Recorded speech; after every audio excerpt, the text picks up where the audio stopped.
So the reason that we are showing you the drive, aside from it being very pretty and with all the trees, it's those trees that demolished our satellite dish coming in. And this leads to a discussion about travel apps. Bottom line is that the RV Life app brought us down this road instead of what Chris was talking about, just coming right off the highway and driving straight in on one road. No issue with height, trees drooping down over the highway, roadway, and things like this have happened before. So we're going to talk about travel apps and what you can rely on. You get a false sense of reliance from apps like RV Life that are supposed to direct you only on roads that are safe and appropriate for the RV that you're driving. And we are towing about the largest fifth wheel on the road. So I am up on the roof, a place where I don't particularly like to be, and I am repairing or replacing this demolished King Pro satellite dish cover that got completely annihilated while we were driving in, following RV Life directions, getting from 101 to our campground. And the really bothersome thing is that there was such a more direct route to take, and I have no idea why it took us this way, but basically it detoured us around for about 20 miles, where we could have cut it by 2/3, and it took us along a route that had tons of low-hanging trees, and some of the branches were pretty stout. To be honest, I'm surprised that more damage than this wasn't done up here. So here you see it. We'll make this a before and after. It wasn't too hard at all. I just don't like getting up on the roof, and especially don't like spending the money needlessly on these sorts of repairs and the inconvenience, but whatever. I've got some thoughts on this whole nav thing. Stick around. Here we go. So this is the aftermath of our incident, and so I guess all's well that ends well. Mm-hmm. So this happened, as I mentioned up top, because we were directed by RV Life to come down a road that was ridiculous. It was way out of the way, and by no means the most direct route to get in.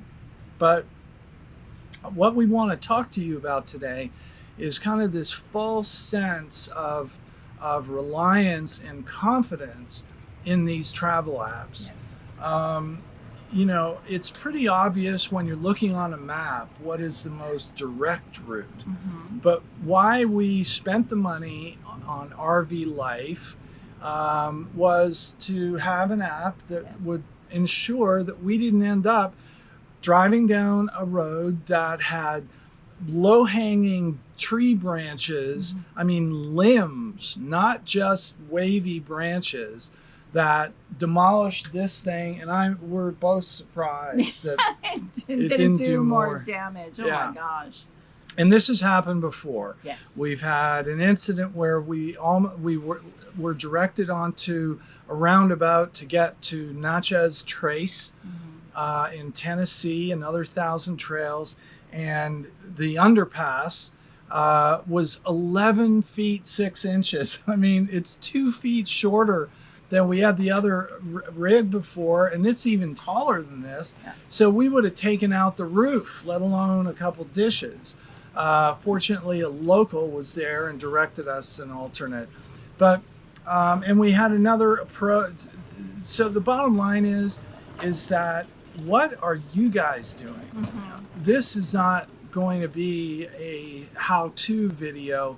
We're really kind of reaching out, and how do you guys navigate? Yeah, and we really want to send the message out because I know that we're not alone. I mean, this is just we heard that we talked to some people in the pool the other day because we overheard them having the same talking about how their app put them on the same road we had been on.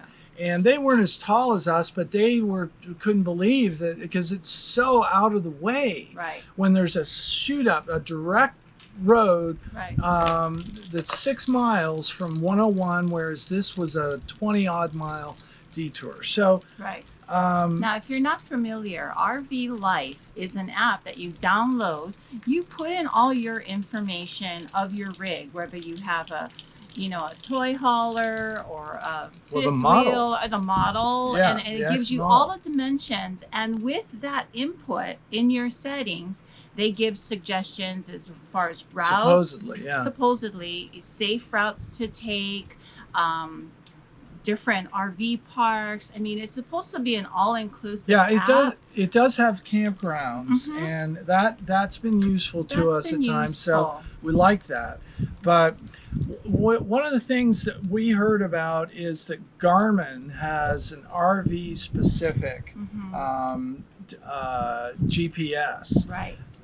But that's another $400 that we just don't want to spend. We're kind of done investing in all that we live in and use and so on. But if you all have any suggestions as to how you're navigating. Now, my thinking is that it's an app called Patience.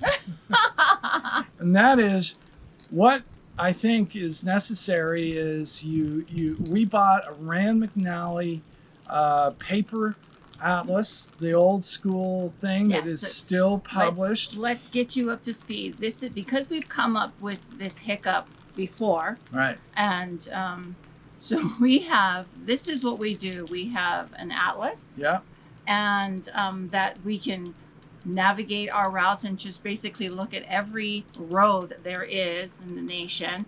We also have, when we're on the road, we put on the RV Life app. Yeah. And then we also did, and I put the Google Maps app. And then we try to figure out, just by pure guessing, crossing fingers, and what have you, to get to our destination. And that is our problem. And what we're finding out is that we're not alone. Yeah. So the problem is that none of those things actually shows you bridge heights or issues with low-hanging any sort of thing, power lines and so on. And so that's what is the biggest problem that we have had.